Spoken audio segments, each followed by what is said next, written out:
باللہ من الشیطان اللعین الرجیم بسم اللہ الرحمن الرحیم قال اللہ سبحانہ فی القرآن الکریم بقیت اللہ خیر لکم ان کنتم مؤمنین۔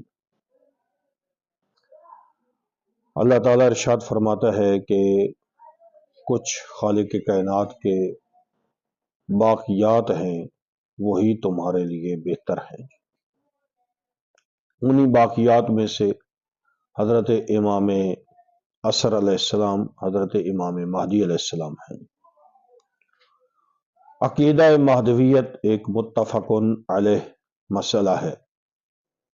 تمام شیعہ سنی احادیث اس بات پر متفق ہیں کہ ایک زمانہ آئے گا کہ جب رسول خدا کا آخری فرزند جناب سیدہ کی اولاد میں سے حضرت امام مہدی تشریف لائیں گے اور زمین کو عدل و انصاف سے بھر دیں گے۔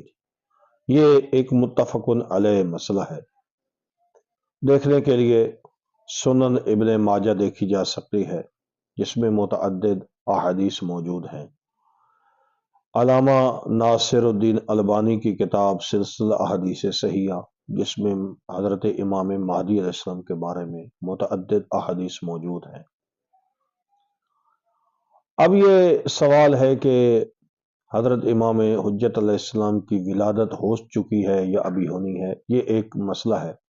بعض لوگ ان کی طولانی عمر پر اعتراض کرتے ہیں کہ طولانی عمر اتنی کیوں ہے، تو بالکل اس کا مختصراً جواب یہی ہے کہ حضرت آدم علیہ السلام کی عمر مبارک وہ 1000 سال تھی، حضرت نوح علیہ السلام کی عمر مبارک وہ بعض روایتوں میں 1000 ہے، بعض روایتوں میں 2500 سال بھی ہے۔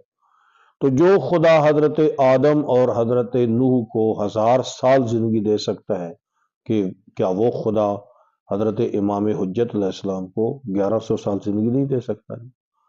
یہ تو اللہ کی قدرت پر اعتراض کرنا ہے کہ اتنی لمبی زندگی کیسے ہو سکتی ہے۔ تو حضرت اصحاب کہف کے لوگ جو تھے وہ 350 سال غار میں موجود رہے۔ اگر وہ 350 سال غار میں موجود رہ سکتے ہیں، زندہ رہ سکتے ہیں، تو حضرت امام عصر علیہ السلام کیوں نہیں زندہ رہ سکتے؟ یہ ایک بوگس سوال ہے۔ آگے اس کے بارے میں اعتراض کیا جاتا ہے کہ اتنی طولانی غیبت کیا ہے، کیوں ایسی غیبت اختیار کی جبکہ دنیا میں ظلم و ستم ہو رہا ہے؟ امام کو ظہور کرنا چاہیے، امام کو اس ظلم و ستم کو مٹانا چاہیے۔ تو میں عرض کروں گا کہ جس وقت رسول خدا صلی اللہ علیہ وآلہ وسلم شیب ابی طالب میں چلے گئے تو کیا پیچھے سے امت گمراہ نہیں ہو رہی تھی؟ کیوں شیب ابی طالب میں 3 سال گزارے ادھر؟ 3 سال امت سے غائب رہے۔ حضرت یونس کتنا عرصہ اپنی امت سے غائب رہے؟ یہ تو انبیاء کی غیبتیں بھی ہیں۔ انبیاء بھی بعض اوقات اللہ کے حکم سے وہ ایک دفعہ اپنی امت سے روپوش ہو جاتے ہیں تاکہ حالات سازگار ہوں، پھر دوبارہ تشریف لائیں اور امت کی اصلاح کریں۔ بعین ہی اسی طرح حضرت امام عصر علیہ السلام بھی وہ غیبت میں چلے گئے۔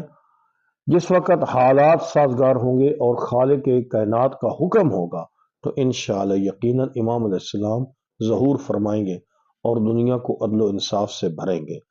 لہذا طولانی غیبت اس کا فلسفہ یہی ہے کہ امام علیہ السلام کو ایسے ناصرین اور مددگاروں کی ضرورت ہے کہ جو ظالم اور سرکش لوگوں کے ساتھ جنگ کر سکیں اور امام علیہ السلام کا ساتھ دے سکیں۔ آج زندہ مثال ہے ایران کی، آپ دیکھ لیتے ہیں۔ ایک ایران ہے کہ جس نے پوری باطل قوتوں کے ساتھ ٹکر لی ہے، تو کتنے لوگ ہیں ساتھ دینے والے؟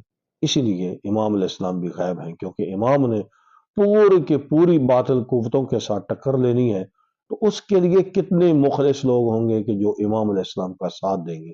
یقیناً جب ناصرین اور مددگار موجود ہوں گے تو اللہ کے حکم سے امام علیہ السلام ظہور فرمائیں گے۔